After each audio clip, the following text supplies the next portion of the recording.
Okay, ngayon tuturuan ko naman kayo kung paano gamitin ang pen tool. Ang pen tool kasi ang pinakamadalas gamitin sa Photoshop. Okay? Ang pag-aaralan natin ngayon, una ay i-trace ang images para sa makagawa ng line art. Ang pangalawa ay ang pag-cut out ng images at ang pangatlo ay ang pag-align ng text sa path. Dito mo makikita ang iyong pen tool. I-right click mo lang at select pen tool. Nag-iiwan siya ng anchor point. Once na kinlik mo, meron siya isang tool dock. Ayan, pangalawa, pangatlo. So habang naglalagay ka ng anchor point, may iniiwan siyang path. Para naman makagawa ng curved lines, mag-iwan muna tayo ng isang anchor point.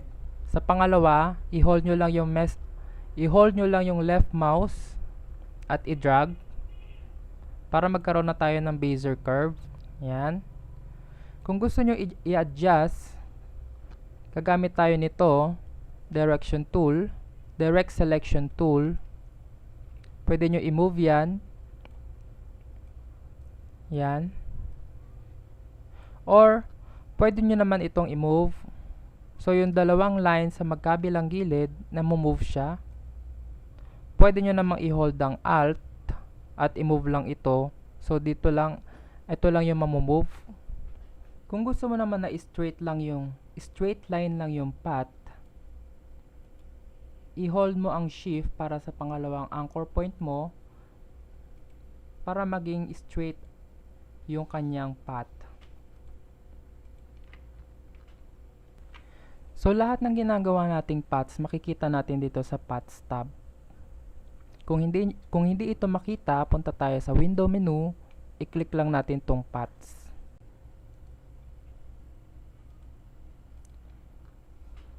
Ngayon, mag-trace tayo ng isang image para sa ating line art. Una, i-click natin yung first anchor point natin dyan. Left mouse natin dahil curve siya. Ayan. Ile-left mouse, drag nyo lang pag curve line. Pag perfect line naman, i-hold nyo lang yung shift. Ayan.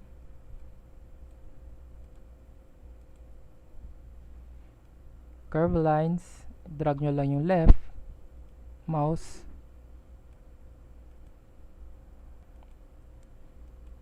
Okay. Para gumawa tayo ng stroke path sa ating pen tool, punta tayo sa brush, select tayo ng brush. Dahil ito ang aking available brushes, ito lang ang aking magiging sample. I-set natin siya sa mababang sa 9px. Try natin dito. Okay, so ganyan yung kalalabasan niya. Next, ay balik tayo sa pen tool pag okay na. Then right click natin dito, then stroke path.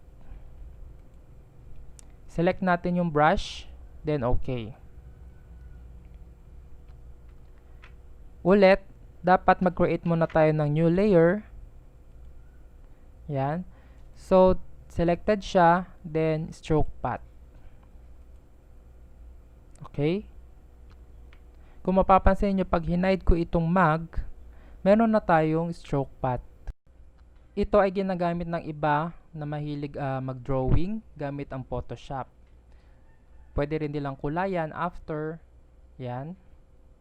Ang next naman natin ay ang pag-cut out ng image. Ihiwalay natin tong mag dito sa kanyang green background. Kung paano natin ginawa kanina, ganun din. Gagawa tayo ng path gamit ang pen tool. Then kung ano yung nadaanan ng ating pen tool, yun yung ika-cut niya.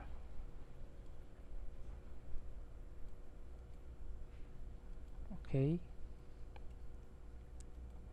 Right click, then make selection. Radius niya pwedeng 1 or 2. Then Control C at Control V. Pag hinide natin yung original image, makikita natin na nakat na yung ating mag. I-hide natin itong background. Yan.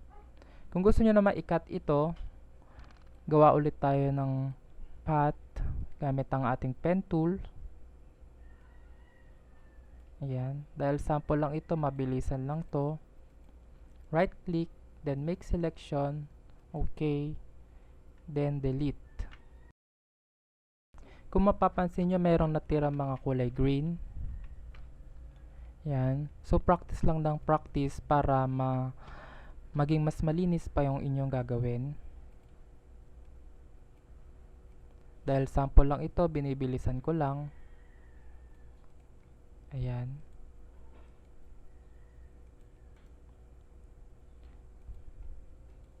Then, delete.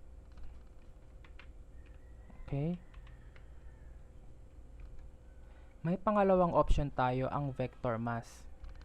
Una, mag-select ulit tayo ng outline ng ating image na ika-cut. Mamadaliin ko na lang siya.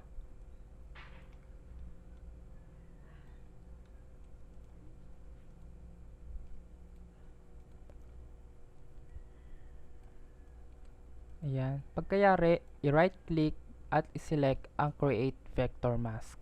Ayan. So, ang kagandahan naman ng vector mask ay pwede mo siyang i-adjust uli yung pagkakakat niya. Punta lang tayo dito.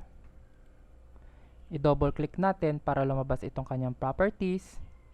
Dapat ito ang naka-highlight. Yan. So, pwede natin i-adjust yung feather. Makikita nyo yung sa gilid niya. Nagkakaroon ng opacity at yung density. Ayan. Yan yung pinagkaiba ng make selection tool at saka ng vector mask. Kung hindi mo nakikita ang properties, punta ka lang sa window, then properties. Ngayon, dahil nakat na natin siya, pwede na tayo maglagay na ibang background or mag-create tayo ng solid color. Ang last naman ay ang pag-align ng text sa path. Gawa muna tayo ng sample na circle. Kunwari ito ay logo. Ayan. Gagawa tayo ng curve dito sa kanyang baba. Gagamit tayo ng pen tool. Then i-curve natin.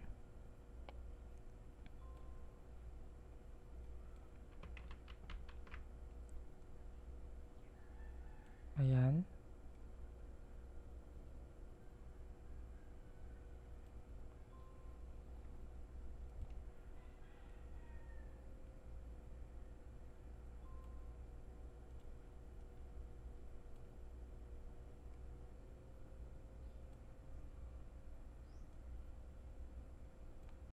Yan. So, kung okay na, i-click natin tong text tool. Then, magta-type tayo dito. Okay.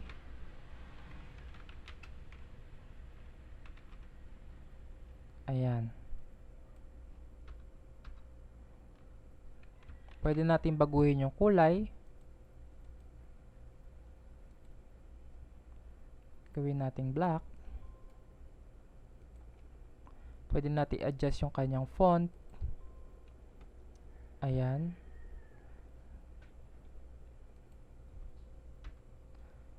Or pwede natin siyang